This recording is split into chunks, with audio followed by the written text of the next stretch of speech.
Your results will turn those who ignored you into fans. So don't slow your progress because you're trying to convince other people. Don't slow your progress because you're trying to drag too many people with you. Sometimes you're not hitting your goals because you are carrying the weight of those around you.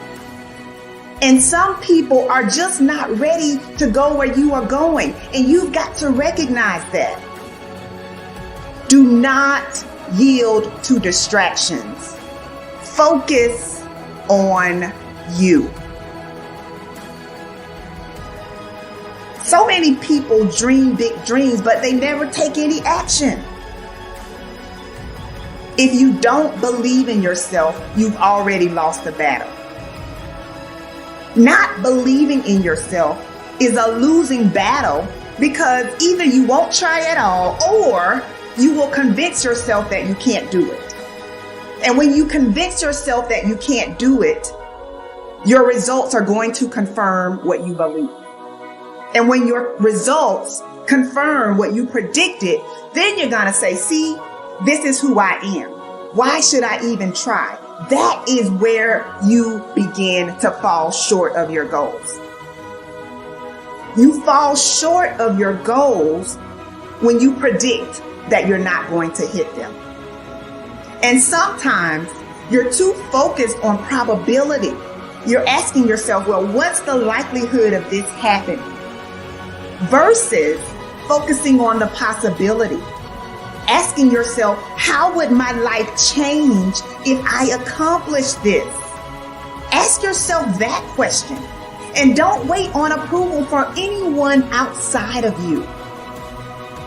And don't feel bad because you feel like no one is cheering for you. No, you've got to decide that you are your biggest fan.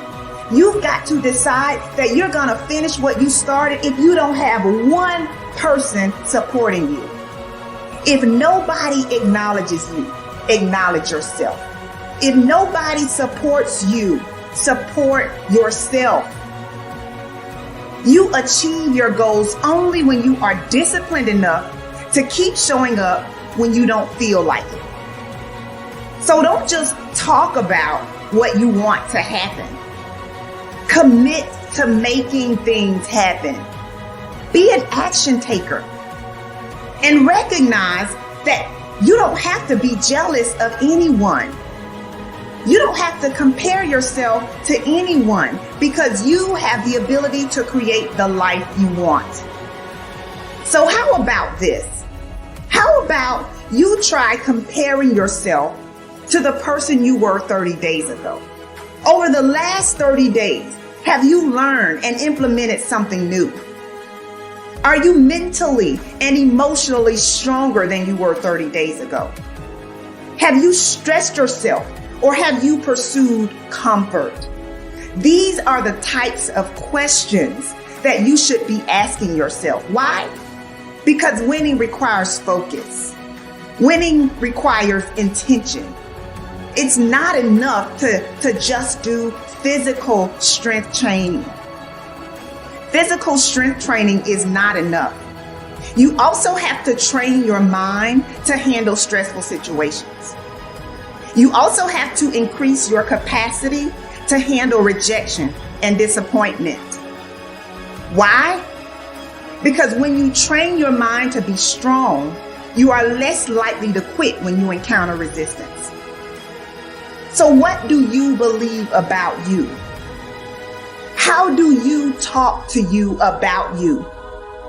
Take a moment to think about what you've been saying to yourself about yourself. The good news is that your mind will believe whatever you tell it. So make sure that you are speaking your desires and not your fears. You get to choose how your mind serves you.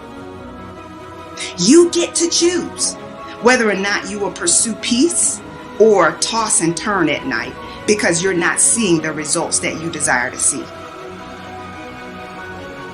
Everyone is given 24 hours per day. Some people are super productive while others are not productive at all. Some people set boundaries while others allow distractions to slow them down. If you only remember one thing that I shared, I want you to remember the importance of valuing every moment that you are gifted. For many years, I didn't realize how valuable my time was. In fact, during my battle with depression, I would use every free moment that I had to myself to cry. It could be while driving my car. It could be during my lunch break. I had literally developed a habit of using my free time as an opportunity to think about just how unfair my life was. But one of the best decisions I've ever made was the decision to put in the work necessary to have a rewarding and joy-filled life. After years of overwhelming sadness, I finally realized that I had been wasting time that I could never get back. So I had to change my mental narrative. Am I problem-free right now? Of course not. But I do understand that worry and unhappiness is a distraction. So if unhappiness will not resolve your problem, doesn't it make sense to at least attempt to enjoy life? You know, it is possible to smile and enjoy your life even when you are going through a difficult situation. We all have valley moments. You just have to decide that you will not remain in the valley. I don't want you fighting meaningless battles. I don't want you trying to carry unmotivated people. I want you to say, you know what? I'm going to do this despite what's going on around me. You've got to recognize that your now is valuable.